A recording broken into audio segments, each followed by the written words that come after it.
Students, more on Compton effect. हमने Compton effect को discuss किया था और उसी को हम कंटिन्यू करेंगे। और कम्पटान ने देखा था कि अगर एक्सरे को फॉल आउट करवाया जाए किसी ऐसे मटेरियल पे जिसमें इलेक्ट्रॉन जो है वो लूजली बाउंड हों। स्टूडेंट्स, जैसे कि हमने बात की थी कि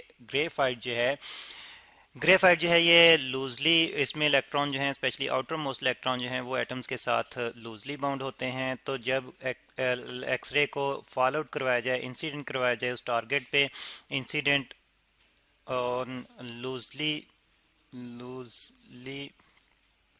bound bound इलेक्ट्रॉन मटेरियल, यानी कि एक ऐसे मटेरियल पर जिसमें इलेक्ट्रॉन जो हैं लूजली बाउंड है मटेरियल, तो एक्सरे स्कैटर्ड होती है। तो स्कैटर्ड एक्सरे की वेवलेंथ में इजाफा हो जाता है। स्कैटर्ड एक्सरे जो है, स्कैटर्ड एक्सरे जो है इसकी वेवलेंथ जो है वो इंक्रीज हो जाती है। Increase in lambda. ठीक है, ये वेवलेंथ को हम लेमडा से रिप्रेजेंट कर देते हैं। तो ये इफेक्ट जो था कम्पटन ने डिस्कवर किया था। और फिर इसमें हमने पिछली डिस्कशन में ये भी देखा था कि एंगल के लिहाज से ये इफेक्ट जो है वो बढ़ता जाता है और एनर्जी पे, इंसिडेंट एक्सरे की एनर्जी पे डिपेंडेंट नहीं है। तो स्टूडेंट, सबसे पहले तो क्वालिटेटिवली डिस्कस करेंगे, यानी कि थ्योरेटिकली हम देखेंगे कि ये इजाफा जो है, वेवलेंथ में इजाफा जो है वो किस तरह से आता है। और इस चीज़ को जो है वो, क्योंकि कम्पटान ने क्वांटम थ्योरी जो था यूज़ करते हुए एक्सप्लेन किया था, तो हम भी क्वांटम थ्योरी की मदद से इसको समझने की कोशिश करेंगे। क्वांटम थ्योरी, और क्वांटम थ्योरी क्या है जी? लाइट जो है वो पार्टिकल की तरह से भी बिहेव करती है। और मैक्स प्लांक ने जो था वो कहा था कि लाइट जो है वो क्वांटा पे बेस्ड है, और उस क्वांटा की अगर एनर्जी हम फाइंड आउट करना चाहें तो उसके लिए उन्होंने इक्वेशन दी थी, E is equal to H F, जबकि एच जो है ये प्लांक्स कांस्टेंट है, एफ जो है ये फ्रीक्वेंसी ऑफ इलेक्ट्रोमैग्नेटिक वेव है।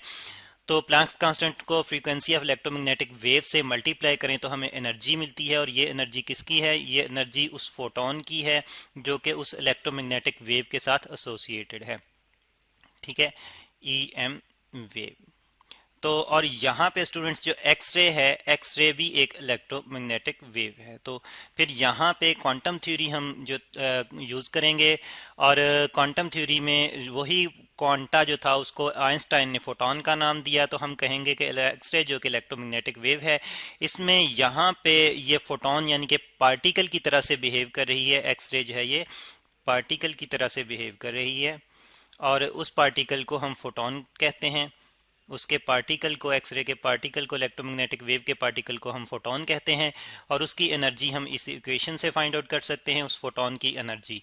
अच्छा, ये तो एनर्जी की बात हो गई फ्रीक्वेंसी की फॉर्म में। और अगर एनर्जी को हम रिप्रेजेंट करना चाहें वेवलेंथ की फॉर्म में, तो स्टूडेंट्स हम जानते हैं फ्रीक्वेंसी और वेवलेंथ अगर हम इलेक्ट्रोमैग्नेटिक वेव के लिए देखें तो उनका रिलेशन आपस में इस इक्वेशन से हमें नजर आता है, सी ओवर लेमडा। जबकि सी जो है इलेक्ट्रोमैग्नेटिक वेव की स्पीड है और लेमडा जो है ये वेवलेंथ है, एफ फ्रीक्वेंसी है। अब यहाँ पे ये वाली इक्वेशन जो है, इसमें फ्रीक्वेंसी की जगह अगर मैं सी ओवर लेमडा पुट करूँ तो मेरे पास फोटोन की एनर्जी की इक्वेशन जो है वो लेमडा की फॉर्म में आ जाएगी, जो कि एच सी ओवर लेमडा होगी। यानी कि अब अब एनर्जी और वेवलेंथ का रिलेशन जो है हमें देखने में मिल रहा है।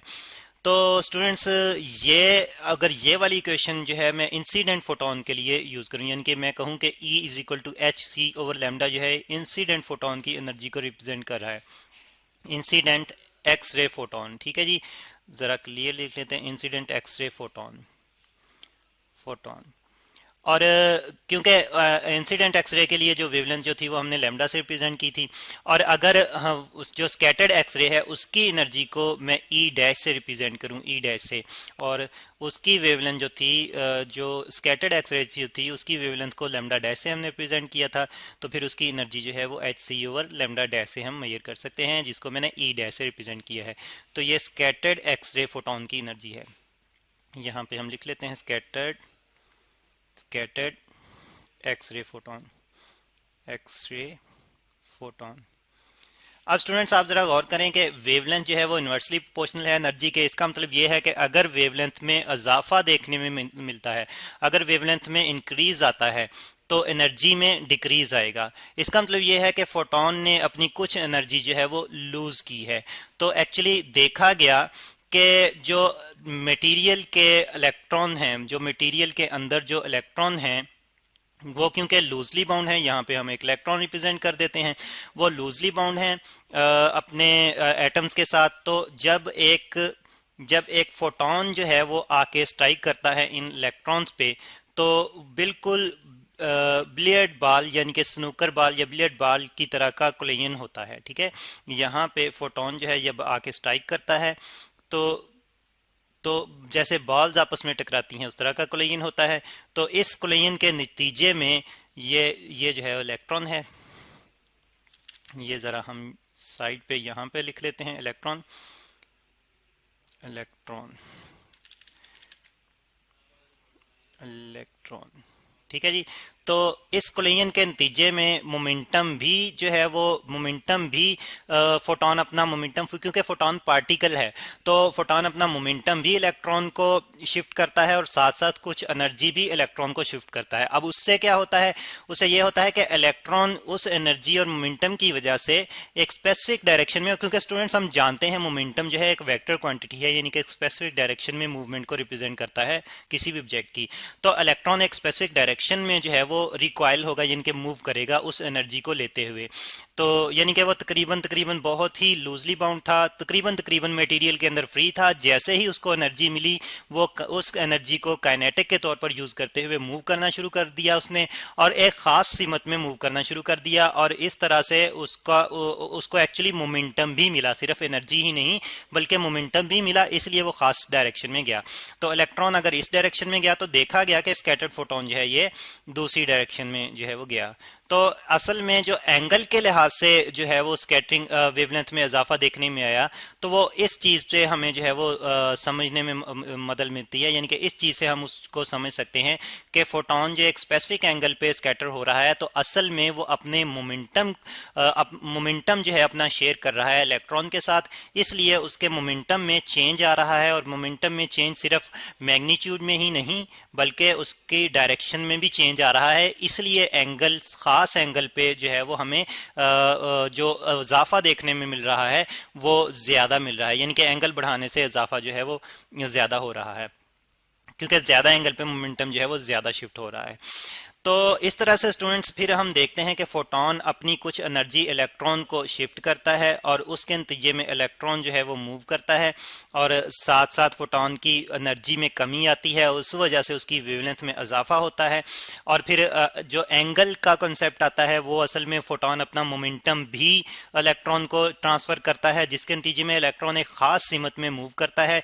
और मोमेंटम की शिफ्ट की वजह से फोटोन जो है एक खास एंगल पर उसका मोमेंटम जो है वो ज्यादा तब्दील होता है। मोमेंटम अगर ज्यादा तब्दील होता है तो फिर वेवलेंथ में तब्दीली भी ज्यादा देखने में आती है। और अगर हम बात करें मोमेंटम और वेवलेंथ की आपस में रिलेशन की, तो स्टूडेंट्स फोटोन के मोमेंटम को हम एक इक्वेशन से जो है वो मेजर कर सकते हैं। यानी कि फोटोन का मोमेंटम अगर हम, जो कि पार्टिकल है, अगर हम कैलकुलेट करना चाहें तो पी से मैं रिप्रेजेंट कर रहा हूँ फोटोन के मोमेंटम को, तो एच ओवर लैम्डा से हम फोटोन के मोमेंटम को कैलकुलेट कर सकते हैं। तो ये चीज़ जो है ये फोटोन के लेक्चर में, यानी कि फोटोन का कॉन्सेप्ट जब हमने एक्सप्लेन किया था, तो उसमें उसके मोमेंटम को हमने और इस इक्वेशन को हमने एक्सप्लेन किया था। तो उसी को हम यहाँ पे दोबारा से लिख रहे हैं। तो अब ये पी जो है ये फोटोन का मोमेंटम रिप्रेजेंट कर रहा है, और ये मोमेंटम ऑफ इंसिडेंट फोटोन है। Momentum momentum of incident photon photon और फिर अगर हम रिप्रेजेंट करना चाहे स्कैटर्ड फोटोन का मोमेंटम, तो उसको हम पी डैश से रिप्रेजेंट कर लेते हैं। वो हमारे पास आ जाएगा एच ओवर लैम्डा डैश से। और स्टूडेंट्स यहाँ पे दोनों इक्वेशंस में एच जो है ये प्लांक्स कांस्टेंट है, और लैम्डा जो है ये इंसिडेंट फोटोन की वेवलेंथ है, और लैम्डा डैश जो है ये स्कैटर्ड फोटोन की वेवलेंथ है। एक्चुअली उस वेव एक्सरे की वेवलेंथ है जिससे ये फोटोन एसोसिएटेड है। Scattered momentum of scattered photon, ठीक है, मोमेंटम मोमेंटम ऑफ स्कैटर्ड को मैं शॉर्टली SCAT से रिप्रेजेंट करूंगा, फोटोन।